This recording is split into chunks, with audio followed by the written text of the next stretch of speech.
The general consensus that I found on the web in regards to vise height, the height of the jaws, the consensus seems to be about elbow height. That's the same thing it says for working from a lathe too as well. But I've got everything just kind of a mock-up here. My saw did not cut the pipe 100% straight, so it's tilted just a little bit now. But I've got the base down here, got the plate, the pedestal, and the top plate, and it's not sturdy enough right now to set the vise up here.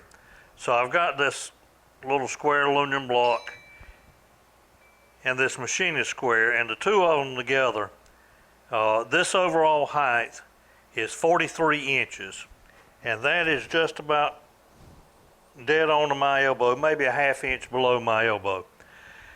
I wanted to double check this before I did any welding up, so I think I'm going to be happy with that height for the jaws.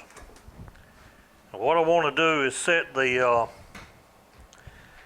this weight up on this,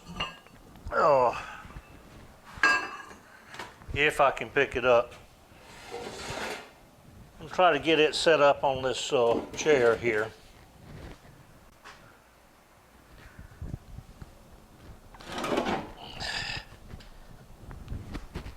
And that right there, folks, will make your babies be born naked.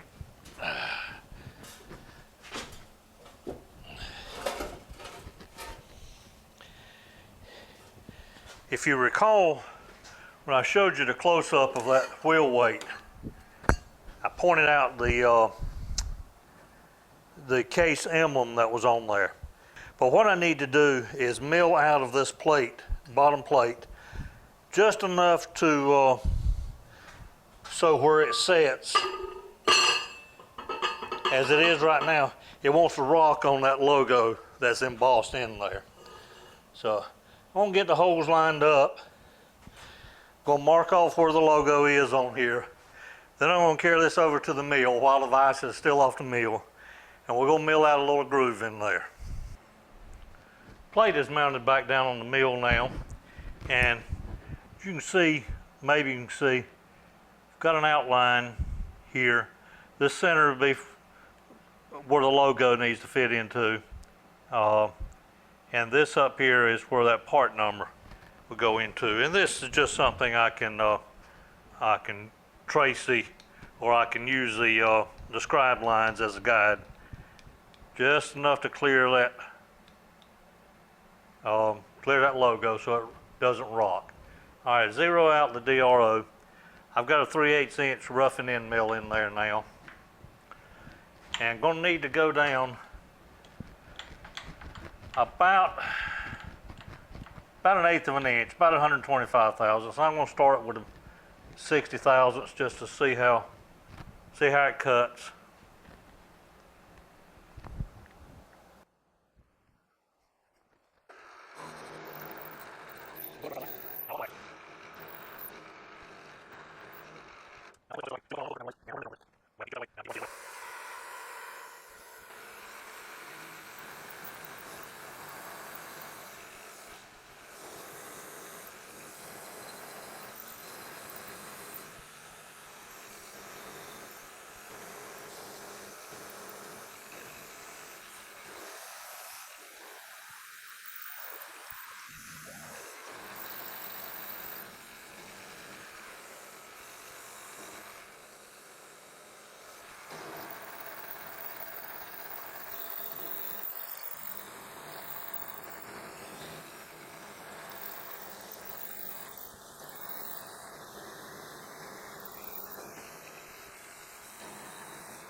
All right, that should have slot cleaned out, a little deburring on that, and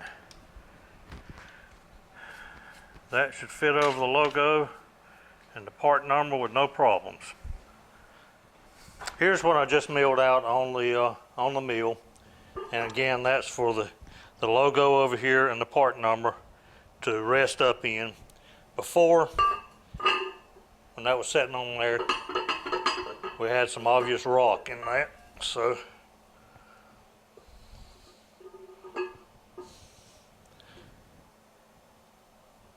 and now we've got a solid base across there.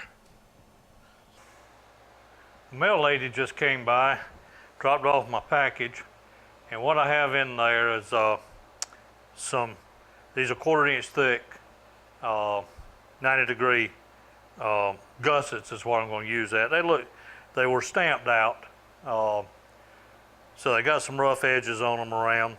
I'm sure these were just drops in a shop somewhere, but I'm going to use the belt grinder, clean up those edges a little bit just so that they'll set flat.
Okay, I'm going to continue that process for the other 7 that we'll need on this project.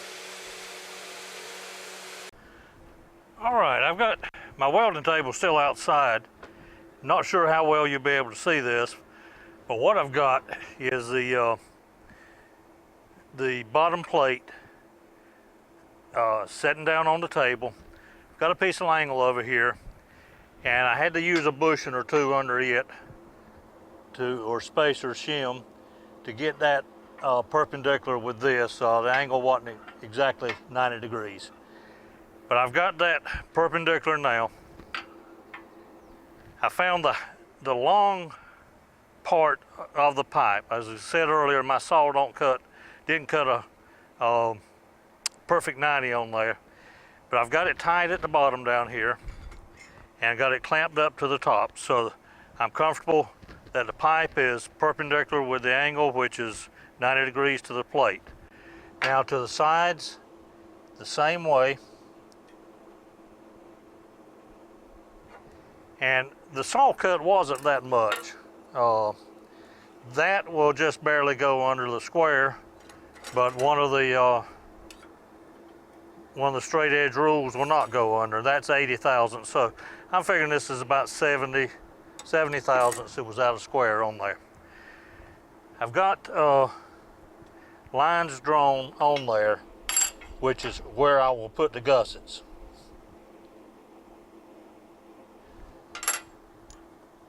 But what I'm wanting to do right now is just put a tack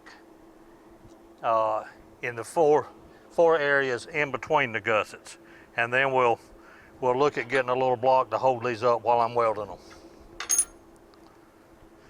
My welder is I bought it new about, I'm going to say close to 45 years ago, 45 years ago. It's an old Lincoln 225 buzz box. So there's nothing special to show you about it. We're just going to be doing some welding here.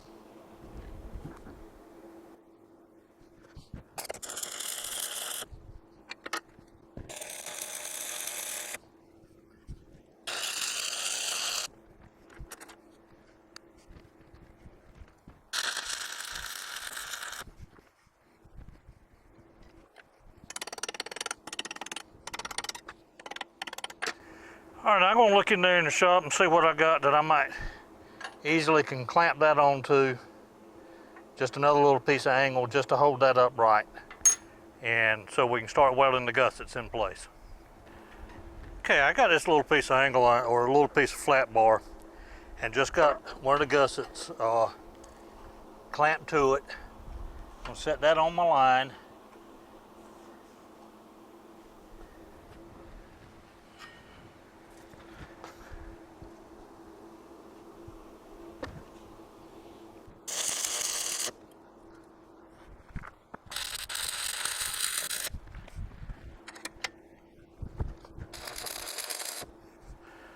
Okay, I'll continue that process around, all the way around on this, just getting the pieces tacked in place now.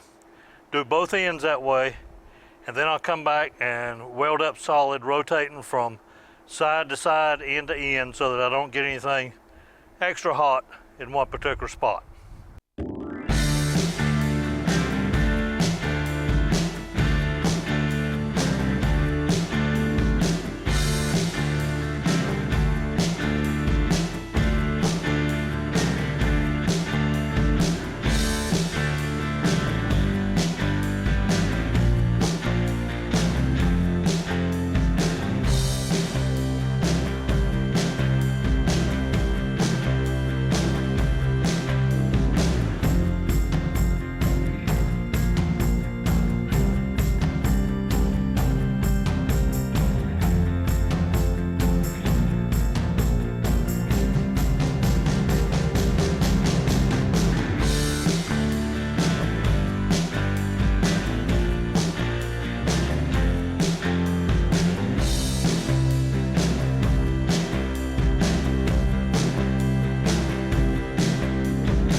Got the welding finished now. It's not the prettiest in the world by any means.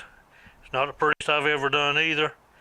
But I'm satisfied it's stuck. The bottom plate and the top plate, gussets, and the upright pipe are all one piece now. So it's still pretty hot. I'm gonna let it cool for a few more minutes. Then I'm gonna put a coat of paint on it, and we'll probably be ready for a restoration, not a restoration, for a assembly. Pedestal has a paint job now, and I've still got the tractor wheel weight sitting on this metal chair. I did that so that I could slide it off the edge a little bit and get the bolts in through the bottom. But it's mounted now, all four of the bolts on there, and it's simply too heavy for me to pick up and set down on the floor by myself. I'll get some help over here to get it down on the floor, and then once I get it on the floor, I can use the wheel truck to move it around in the shop until I determine where its permanent home's going to be. But I'll get some help and get that set down, and then we'll mount the vise on the top of it. All right, I was able to incorporate a little help to get the pedestal and the base down off the chair onto the floor. As I said, I can move it around now with the wheel truck or with the with my helper I've got. Got the vise mounted on top of it now. The top plate warped just a little bit in putting it in all the welding, but not enough to keep it from, since the base is hollow on the inside, it's still set flat around the corners. I'm pleased with the height. It come out about elbow height for the top of the jaws. So get it on some good level flooring, and I think I'll have a vise and setup that'll last me many, many years. Maybe there's 75 more years in this vise. Thanks for watching. I hope you enjoyed this pedestal build, and we'll see you on the next video.